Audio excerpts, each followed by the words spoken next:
Welcome to my YouTube channel ahsan training के YouTube channel. दोस्तों आज की वीडियो बड़ी कमाल की होने वाली है।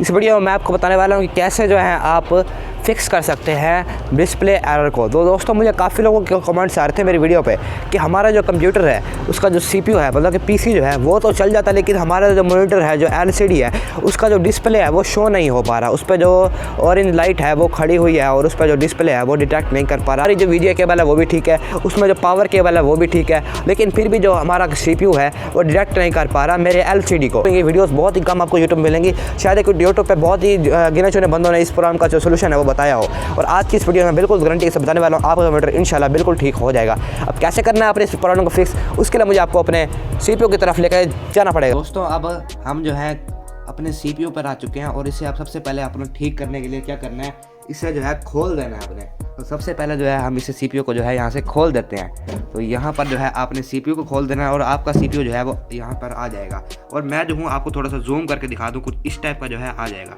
अब यहाँ पर जो आपने क्या करना है, जो उसकी जो रैम है उसे निकाल देना है। यहाँ पर देखें मैं आपको रैम करके दिखाता हूँ, थोड़ा सा इधर करके मैं आपको दिखाता हूँ। अब यहाँ पर क्या करना है आपने, यहाँ पर जो है आपने इसकी रैम को निकाल देना है। तो सबसे पहले जो है अब यहाँ से इसकी रैम को निकाल देते हैं। तो यहाँ से रैम को निकाल देना है। तो यहाँ पर जो है रैम को आपने निकाल देना है। तो यहाँ पर जो है हम रैम को निकाल देते हैं। यहाँ पर देख सकते हो कुछ इस टाइप का जो रैम है वो आपको फोकस करके हम दिखा दें, इस टाइप का रैम जो है वो आपका निकल जाएगा। और यहाँ पर देख सकते हो 2 GB का ये रैम है।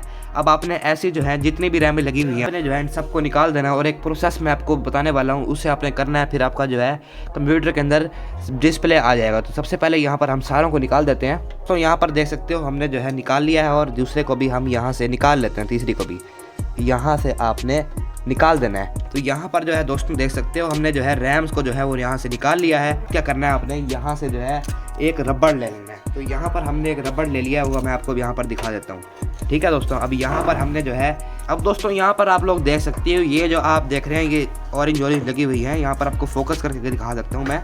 अब इसे क्या करना है, आपने एक रबड़ लेना है जो पेंसिल से रिमूव करने के लिए होता है। अब यहाँ से आपने इसे थोड़ा सा ऐसे खुरच देना है, यहाँ पर देख सकते हो ऐसे करके खुरच देना है। दूसरी साइड पे भी आपने जो है एक रेजर ले लेना है और यहाँ से इसकी सफाई कर देनी है। यहाँ पर देख सकते थोड़ा सा बस ऐसे कर देना है आपने।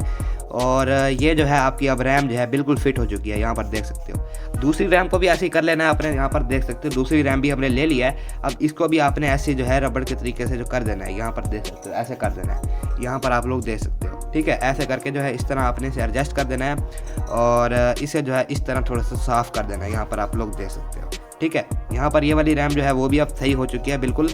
अब दूसरी रैम को भी आपने ले लेना है, जोन सी भी आपके पास रैम है, यहाँ पर देख सकते हो।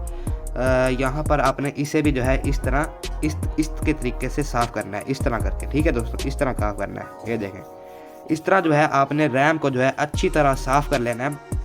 और यहाँ पर देख सकते हैं अच्छी तरह, ये देखें ये जो जगह है, ये वाली जो जगह है इससे थोड़ा सा ऐसे रगड़ना है, ऐसे ऐसे, ज़्यादा रगड़ना नहीं है। और थोड़ा सा हल्का हल्का जो है इस पर लेयर ले जानी है, इस तरह, ये देखें इस तरह ले जानी है आपने। जब ये जो है आप कंप्लीट हो चुके हैं, अब इसे थोड़ा सा साफ़ कर लें और दूसरे को भी हम लोग यहाँ से जो है साफ़ कर लेते हैं। यहाँ पर आप लोग देख सकते हो ये जो है हमारे पास रैम आ चुकी हैं और इसे भी हमने यहाँ से साफ़ कर लिया है सबको। अब दोबारा से जो है दोस्तों हम इसे अपने कंप्यूटर के अंदर जो है लगा देते हैं। और यहाँ पर हमारा CPU है और यहाँ पर हम इसे जो है दोबारा से लगा देते हैं अपने CPU के अंदर। तो सबसे पहले जो है हम इसे लगा देते हैं अपने CPU के अंदर। अब दोस्तों हमने जो है यहाँ से 2 रैमों को लगा लिया, तीसरी रैम जो है वो भी हम यहाँ से जो है इसे लगा देते हैं। उसके बाद जो है आपका कंप्यूटर ठीक हो जाएगा। दोस्तों तीनों रैम जो है हमने यहाँ पर जो है अपने लगा लिया CPU के अंदर। अब जो है CPU को जो कैबिनेट है उसे बंद कर दें, उसे दोबारा से जो है चला दें। तो आपको पता लग गया होगा कि इस तरह जो है आप फिक्स कर सकते हो इस प्रॉब्लम को। और दोस्तों अगर आपका कंप्यूटर ठीक हो गया तो मुझे कमेंट्स में ज़रूर से बताइएगा। अगर आपका नहीं हो रहा तो मुझे इंस्टाग्राम में मैसेज कर दिएगा, मैं आपकी प्रॉब्लम सॉल्व करने की पूरी कोशिश करूँगा। तो मिलते हैं वीडियो में, अल्लाह हाफिज़ एंड बाय।